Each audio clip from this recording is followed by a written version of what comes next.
எல்லாருக்கும் வணக்கம். நான் Vijay Krithik. Duty to express our opinion அப்படிங்கிறது ஒவ்வொரு மனிதனும் கடைபிடிக்க வேண்டிய ஒன்று அப்படின்னு நான் நினைக்கிறேன். இன்றைக்கி ஒரு முக்கியமான டாபிக் பார்க்க போகிறோம். வாங்க வீடியோக்குள்ளே போய் தெரியல பார்க்கலாம்.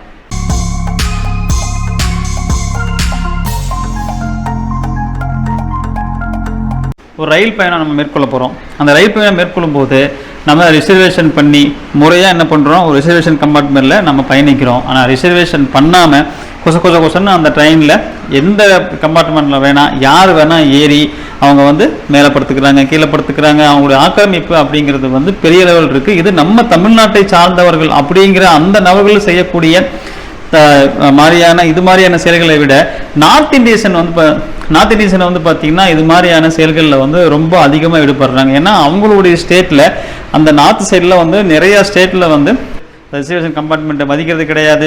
அவங்க எந்த படிட்டு வேணால் நினச்சா ஏறுவாங்க, நினச்சா இறங்குவாங்க. எதையாவது அதே மீறி யாராவது போய் தட்டி கேட்டாங்க அப்படின்னா அங்கே பெரிய அவருக்கு அடியை விழுவும். அது மாதிரியான ஒரு ஸ்டேட்டெல்லாம் இருக்குது. இங்கே அதே சம்பவம் தான் நடந்திருக்கு. என்னென்னா இது ஒரு பெரிய சம்பவம். ஒரு கொலை ஒரு டிடிஆர் கொல்லப்பட்டிருக்காரு. அவருடைய பெயர் பார்த்தீங்க அப்படின்னா வினோத் அப்படிங்கிறது அவருடைய பேர். இவர் என்ன பண்ணியிருக்காருன்னா, டிக்கெட் உங்ககிட்ட இருக்கா அப்படின்னு சொல்லிட்டு அவர்கிட்ட கேட்டிருக்காரு. என்ன நடந்துச்சுன்னு பாருங்களேன். இப்போ அதாவது கேரளாவை சார்ந்த டிடிஆர் அவர் பேர் முதல்ல சொன்ன மாதிரி வினோத் அப்படிங்கிறவர் இவர் கொல்லப்பட்டிருக்காரு. எப்படின்னு பார்த்தீங்க அப்படின்னா, அந்த கேரளா நம்மளுடைய எர்ணாகுளத்தில் இருந்து பாட்னா வரைக்கும் செல்லக்கூடிய அந்த ட்ரெயினில் இவர் டிடிஆராக வரார். இவர் பார்த்தீங்கன்னா ஆக்சுவலாக எர்ணாகுளத்தை சார்ந்தவர். ஒரு கவர்மெண்ட் எம்ப்ளாயா இந்த மாதிரி சென்ட்ரல் கவர்மெண்ட்டில் ரயில்வேல ஒர்க்கில் இருந்தாலும் ஒரு திரைப்படத்தில் நடிக்கக்கூடிய துணை நடிகராகவும் இருக்கிறாரு. நிறையா மோகன்லால் கூட மற்றும் கேரளாவில் இருக்கக்கூடிய நிறையா முக்கியமான பிரபலங்களுடைய எல்லாம் ஒரு கதாபாத்திரத்தில் நடிச்சும் இருக்கிறார். ஸோ அவர் அவருடைய ஃபேஷன் அப்படிங்கிறது நடிக்கிறது, அவருடைய ப்ரொஃபஷனல் அப்படிங்கிறது இங்கே ரயில்வே துறையில் வேலை செய்கிறது. இவர் சம்பவத்தன்று பார்த்தீங்கன்னா எர்ணாகுளத்தில் இருந்து பாட்னா போகக்கூடிய ட்ரெயினில் இவருக்குன்னு சொல்லிட்டு ஒரு ஒர்க் ஒதுக்கப்படுது. ஆக்சுவலாக இவர் பார்த்தீங்கன்னா தெற்கு ரயில்வேல ஒரு 2 வருஷத்துக்கு முன்னாடி தான் டிடிஆராக எனக்கு வேணும்னு சொல்லிட்டு பணிமாற்றம் வாங்கிட்டு வராரு. அதுக்கு முன்னாடி டீசல் லோகோ செட்டில் அந்த ஒரு டெக்னீஷியனாக ஒர்க் பண்ணிட்டு இருந்திருக்கிறாரு.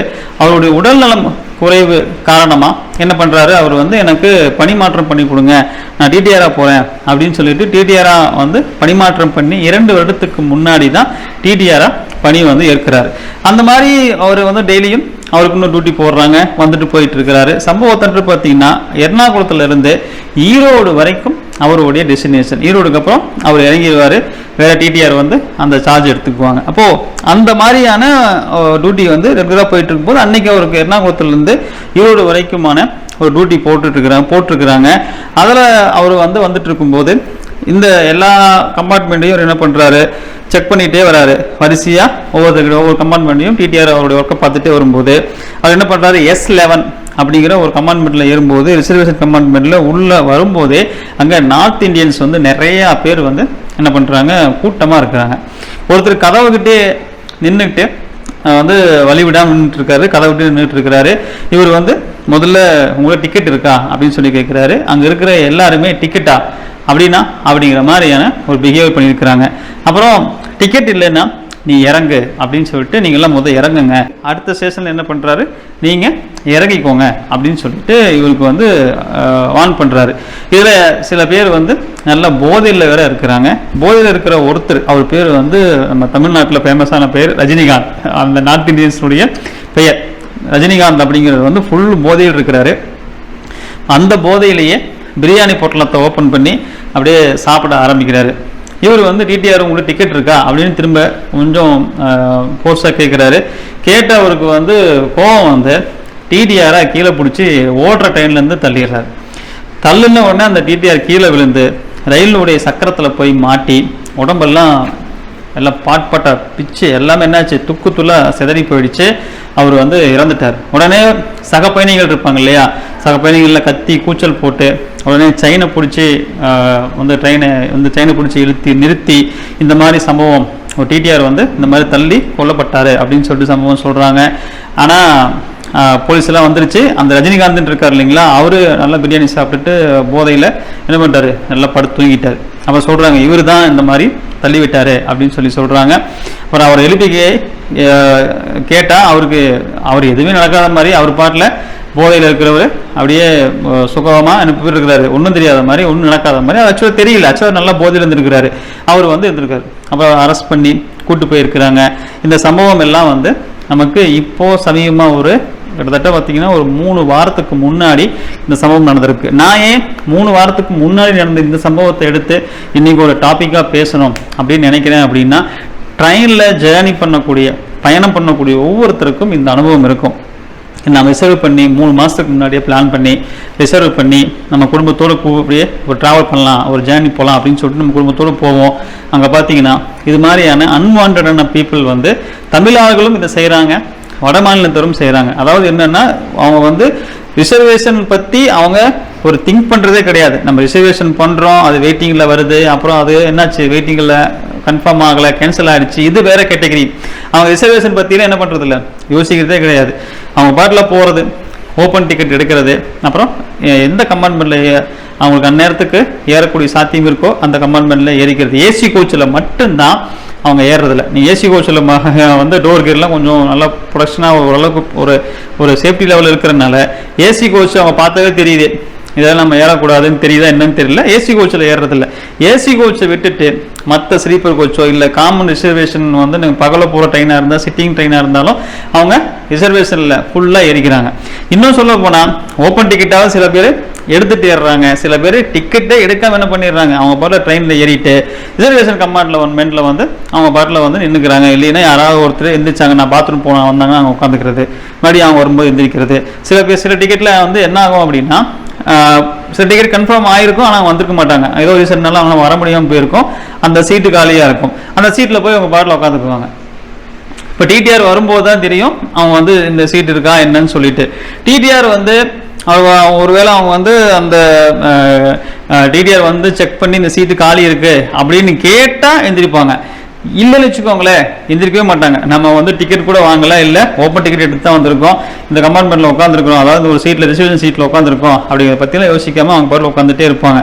ஸோ டிடிஆராக பார்த்து சில பேர் டிடிஆர் அங்கே வரான்னு தெரிஞ்சாவே எந்திரிச்சு ஓரமாக போய் நின்றுக்குவாங்க, பாத்ரூம்குள்ளே போயிடுவாங்க, இல்லைன்னா சீட்டில் உட்காராமல் நின்றுக்குவாங்க. அப்போது ஒரு ரிசர்வேஷன் கம்பார்ட்மெண்ட்டில் நீ ஓப்பன் டிக்கெட்டை வச்சுக்கிட்டோ அல்லது டிக்கெட்டோ எடுக்காமலோ அதில் ஏறவே கூடாது அப்படிங்கிறது அவங்களுக்கு தெரிய மாட்டேங்குதா, இல்லை தெரிஞ்சே பண்ணுறாங்களா அப்படின்னு நமக்கு தெரியல. நம்ம டிடிஆரும் சில பேர் ரொம்ப ஸ்ட்ரிக்டாக நீ முதல்ல கீழே இறங்கு, இல்லை லாஸ்ட் கம்பார்ட்மெண்ட்டுக்கு போ, அடுத்த ஸ்டேஷனில் இறங்கி அந்த கம்பார்ட்மெண்ட்டுக்கு போயிடணும் அப்படின்னு சொல்லிட்டு வார்ன் பண்ணுறாங்க. சில டிடிஆர் அதை கண்டுக்கிறதே இல்லை. வராங்களா, டிக்கெட் இருக்குதா, டிக்கெட் இருக்கிறவங்களுக்கு சீட்டு கொடுப்பாங்க, டிக்கெட் இல்லையா, அந்த சீட்டு வரலையா நோட் பண்ணி வச்சுக்குவாங்க. அவங்க ஏறல, அந்த டிக்கெட் கன்ஃபார்ம் ஆகி அவங்க வரல அப்படின்னா யாராவது ஒருத்தவங்க வெயிட்டிங் லிஸ்ட்டில் இருக்கிறவங்களுக்கு சீட்டு கொடுப்பாங்க.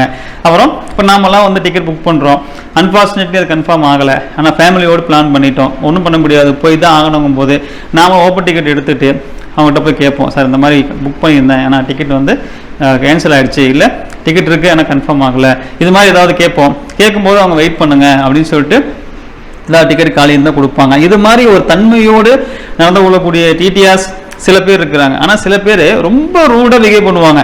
அவங்களுக்கு பார்த்தா தெரியாதா இவர் ஃபேமிலி மேனா, இல்லை அது மாதிரி நார்த் இந்தியன்ஸ் மாதிரி ஒரு மாதிரி அன்வான்டாக பிஹேவ் பண்ணக்கூடிய ஆளுங்களா, இல்லை ஒரு போதையில் இருக்கிற ஆளுங்களா, இல்லை வேற ஏதாவது ஆல்கஹால் இல்லாமல் வேற ஏதாவது போதை எடுத்துட்டு அந்த மாதிரியான ஒரு ஹேபிட்டில் இருக்கிறாங்களா, இல்லை ஒரு ரூடாக பிஹேவ் பண்ணுறாங்களா, அவருடைய கேரக்டர், அவருடைய தோற்றம், அவர் எல்லாமே பார்த்தா தெரியும். நம்ம ஃபேமிலியோடு போவோம், ஹஸ்பண்ட் ஒய்ஃபாக இருப்போம், குழந்தைகளாக இருப்பாங்க, சார் இந்த மாதிரி ஆயிடுச்சு, எங்களுக்கு எதாவது டிக்கெட் கன்ஃபார்ம் பண்ணி கொடுங்க, டிடிஆர் பின்னாடியே சார்னு போயிட்டே இருப்போம். ஆனால் நம்மளை வாண்டடாக அவாய்ட் பண்ணுவாங்க சில டிடிஆர்ஸ். ஆனால் அங்கே உட்காந்துட்டு இருப்பாங்க, யாராவது எந்திரிச்சு போனால் உட்காந்துக்குவாங்க, இல்லை நின்றுட்டு இருப்பாங்க, பேப்பர் வச்சு போட்டு படுத்துருவாங்க, இதெல்லாம் பண்ணுவாங்க. ஆனால் அவங்கள பெரும்பாலும் டிடிஆர்ஸ் கேட்கறதில்லை. ஏன் கேட்கறதில்லைன்னா இது நடந்தது தான் இப்போ இருக்குது பார்த்தீங்களா, இது மாதிரி தான் கேட்க போய் அது நார்த் இந்தியன்ஸ்னாவே அவங்க எல்லாம் பேசுறதுக்கு பயப்படுறாங்க, தட்டிக்கு கேட்கறதுக்கு பயப்படுறாங்க. ஏன்னா நிறைய பேர் அடிச்சிடுறாங்க, டிடிஆரே அடிச்சிடுறாங்க. இல்லை காமன் பீப்புள் இருந்தாலும் நம்மளே கூட போனாலும் அவங்களை கண்ட்ரோல் பண்ண முடியாது. நீங்கள் என்ன சொன்னாலும் அவங்க மேலே படுத்துட்டு இருக்காங்கன்னா இது என் சீட்டுப்பா அப்படின்னு சொன்னாலும் ஏப்போ அப்படின்ட்டு என்ன பண்ணுவாங்க, படுத்துட்டே இருப்பாங்க. அதுக்கப்புறம் நம்ம டிடிஆரை கூப்பிட்டு சம்டைம் அங்கே ரயில்வே போலீஸ் இருப்பாங்க இல்லையா, அவங்க எதாவது வந்தாங்கன்னா அவங்கள கூட்டிகிட்டு தான் சொல்லணுமா இருக்கும், சார் இவங்க இறங்க மாட்டேங்கிறாங்க அப்படின்னு சொன்னால் அந்த மாதிரி ஏதாவது பண்ணாதான் அங்கேருந்து நகருவாங்க. ஸோ இது மாதிரியான ஒரு சுச்சுவேஷனை நம்முடைய கவர்மெண்ட்டும் கொஞ்சம் கவனிக்கணும். ஏன்னா இப்போ நம்ம நார்த் இந்தியன் சேர்றாங்க, இந்த மாதிரி பண்ணுறாங்க, இதெல்லாம் ஒரு சைடு இருக்கட்டும். நார்த் இந்தியாவிலே கூட ஒரு ட்ரெயினில் வந்து மேலே ட்ரெயினுக்கு அப்படியே தொங்கிட்டு உள்ள அவ்வளோ கூட்டத்தோடு வரதெல்லாம் பார்க்குறோம்.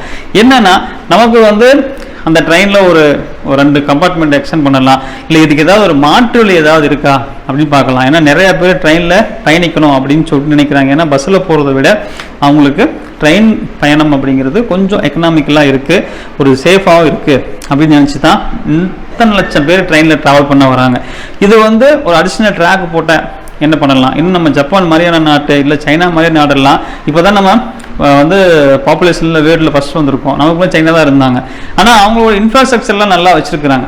அத்தனை பேர்த்துக்கு ஒன்றான பாப்புலேஷன் இருந்தாலும் அந்த பாப்புலேஷனுக்கு தேவையான ஒரு போக்குவரத்து அப்படிங்கிறது துறை அப்படிங்கிறது ரொம்ப சூப்பராக பண்ணி வச்சுருக்குறாங்க. அது மாதிரி நம்மளும் யோசிச்சு இத்தனை பேர் ட்ரெயினில் வரணும் அப்படின்னு வாண்டட் இருக்கும்போது அப்போ நாம் என்ன பண்ணலாம்னு யோசிச்சு ஒரு ட்ராக் எக்ஸ்டெண்ட் பண்ணுறதோ, இல்லை அந்த ட்ரெயினை வந்து ஒரு ட்ரெயினுக்கு 2 ட்ரெயினை எக்ஸ்டெண்ட் பண்ணும்போது மற்ற ட்ரெயினுடைய ப்ரோக்ராமில் ஷெடியூலெல்லாம் வந்து கிராசிங் எல்லாம் அவங்க ஷெடியூல் பண்ணணும். அந்த மாதிரி பண்ணியே கூட என்ன பண்ணலாம் அப்படின்னா இதெல்லாம் கொஞ்சம் கவனிக்கலாம். இப்போ தான் கொஞ்சம் ஒவ்வொரு இடத்துலையும் புல்லட் ட்ரெயின், மெட்ரோ ட்ரெயின் இதெல்லாம் வந்துட்டு இருந்தாலும் ஒரு நம்ம வந்து இப்போ வந்தே பாரத் மாதிரியான ட்ரெயின் எல்லாம் போனோம் அப்படின்னா நம்ம நார்மலாக போகக்கூடிய ட்ரெயினை விட கிட்டத்தட்ட வந்து அது 3 மடங்கு அதோடைய காஸ்ட் வந்து அதிகமாக இருக்குது. அப்போ யார் அதை செலக்ட் பண்ணுவாங்கன்னா, எனக்கு காசு பற்றி பிரச்சனை இல்லை, நல்லா லக்ஸரியாக போகணுங்கிறவங்க பீப்புள் அங்கே போவாங்க.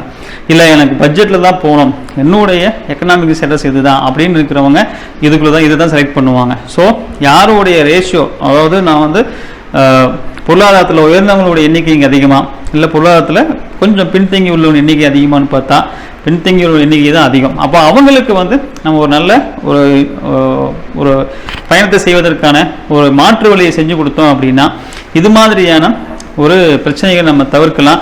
ஏன்னா ஒரு சிஸ்டம் வந்து நம்ம டிசைன் பண்ணால் தான் நம்ம வந்து என்ன பண்ண முடியும், வந்து இதை சரி பண்ண முடியும். டிக்கெட்டே எடுக்காமல் அவங்க ட்ரெயினில் எப்படி ஏற முடியுது? அப்போது டிக்கெட் எடுக்கலாம் அவங்க ட்ரெயினில் ஏற முடியாது. ரிசர்வேஷன் கம்பார்ட்மெண்ட்லன்னா ஓப்பன் டிக்கெட் எடுத்துகிட்டு ஏற முடியாது. ஓப்பன் டிக்கெட் இல்லாமல் அவங்க வந்து என்ன பண்ண முடியாது, அந்த ஜங்ஷனுக்குள்ளேயே வர முடியாது. இது மாதிரியான ரூல்ஸ் எல்லாம் இன்னும் கொஞ்சம் தீவிரப்படுத்தணும். ரேண்டமாக அவங்க திடீர்னு பாப்கார்ன் டிக்கெட் இருக்கா, இல்லை அவங்கள்ட்ட ட்ரெயின் ஜேர்னி டிக்கெட் இருக்கான்னு ஒரு ரேண்டமாக திடீர்னு நிற்பாங்க, செக் பண்ணுவாங்க. ஆனால் இது ரொம்ப ஸ்ட்ரிக்ட் பண்ணணும். நம்ம வெளிநாட்டிலலாம் பார்க்குறோம், ஃபாரின் கண்ட்ரிலாம் பார்க்குறோம், ட்ரெயின் வருதுன்னா ட்ரெயின் பக்கத்துலேயே ஒரு கார்டு நிற்கிறாங்க, செக்யூரிட்டி கார்டு மாதிரி நிற்கிறாங்க. அவங்க இருக்கிறாங்கங்கிற அந்த பயத்திலேயே அந்த தேவையில்லாத கம்பார்ட்மெண்ட்டில் ஏறதில்லை. ஆனால் இங்கே எல்லாம் திறந்த மேனிக்கு ஓப்பனாக கிடக்கிற மாதிரி இருக்குது. யார் வேணால் இதில் வேணால் ஏறிக்கலாம், யார் வேணால் இதில் வேணால் போய்க்கலாம், வந்துக்கலாம். இப்படிங்கிற மாதிரியான ஒரு சிஸ்டம் அப்படிங்கிறது நமக்கு இந்த மாதிரியான ஒரு டிடிஆரை கூட ட்ரெயின் போடும்போது தள்ளி விட்டு கொள்கிற அளவுக்கு இருக்குதுன்னா அப்போது ஒரு காமன் பீப்புளுக்கு என்ன ஆகும் அப்படிங்கிறது ஒரு பெரிய நமக்கு கேள்வியை கொடுக்குது. ஸோ அவருக்கு அந்த டிடிஆர் வினோத், கேரளாவை சார்ந்த, எர்ணாகுளத்தை சார்ந்த அந்த வினோத் அவருடைய ஆத்மா சாந்தி அடைய நம்ம எல்லாருமே பிரார்த்திப்போம். இன்னொரு பயனுள்ள வீடியோவில் நான் மீண்டும் சந்திக்கிறேன். அது வரைக்கும் எல்லாருக்கும் வணக்கம். பாய்.